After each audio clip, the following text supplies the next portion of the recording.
Israel launching strikes across the Gaza Strip, killing at least 31 people, pressing ahead with a major offensive in the territory. Leading genocide scholars, meanwhile, accuse Israel of genocide, allegations the government of Benjamin Netanyahu vehemently denies. Airstrikes and artillery shelling have echoed through Gaza City since Israel declared it a combat zone last week. On the city's outskirts and in the Jabalia refugee camp, residents have observed explosive-laden robots demolishing buildings. That issue of genocide is one that is echoing throughout media circles and, of course, humanitarian circles in the wake of what has continued to happen across the Gaza Strip in terms of the bombardment and, of course, the blockade and the obstruction of aid getting through to people in dire need. Joining us from Munich in Germany is Timothy Williams, Vice President of the International Association of Genocide Scholars. Thank you for joining us here on France 24. We appreciate your time. Genocide in Gaza is something that you have concluded with your colleagues that it is actually happening. How did you reach this definition, this decision? First of all, thank you very much for having me. Within the association, some of my esteemed colleagues write resolutions on areas of their expertise.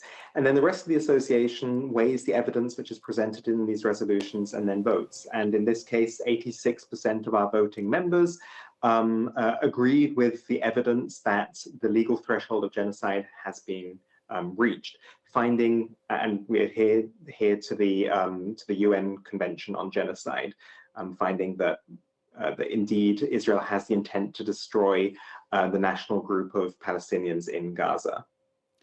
Israel, on the other hand, would deny that they are doing this. Benjamin Netanyahu, on 3 separate occasions, has denied that genocide is taking place. He's also denied that famine is taking place. What would you say to that?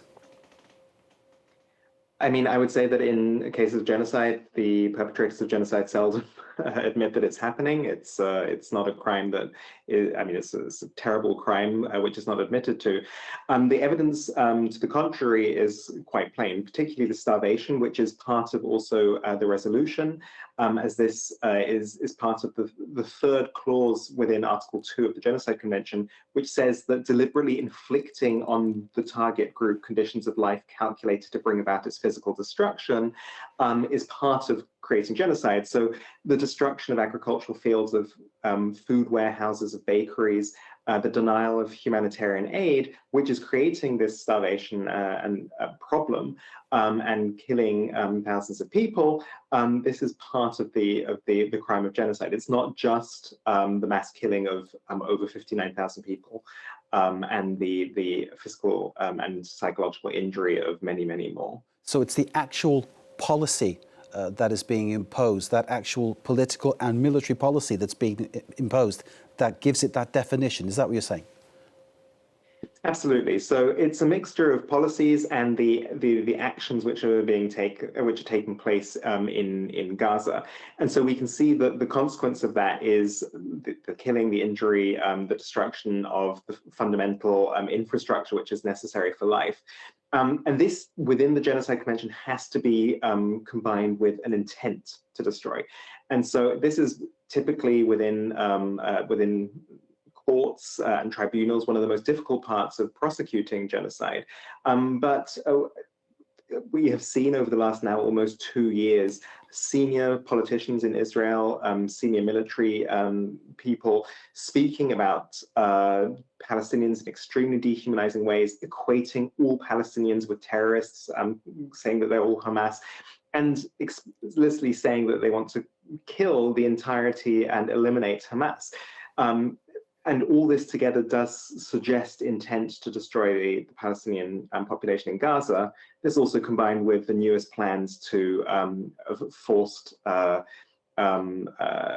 displacement of over 2 million people out of Gaza that Trump proposed and Netanyahu now endorses. So in terms of what Trump is doing with this new Gaza plan, which feels like something that revealed actually early in the year, creating this Trump Riviera, I should say moving all the people out of the Gaza Strip to some other location, probably not of their choice, with, say, $5,000 in their back pocket, perhaps as an incentive. You're saying that is actually sort of part and parcel of the genocidal effect, of the genocide philosophy. So it's not, I mean, the resolution doesn't claim that this is part of genocide, but I would say that this is this is my own analysis. This is Sure. not what was part of the resolution. But yes, I would say that it's a continuation of this idea of trying to rid Gaza of Palestinians.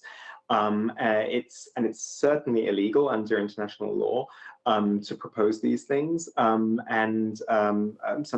people have called it ethnic cleansing. I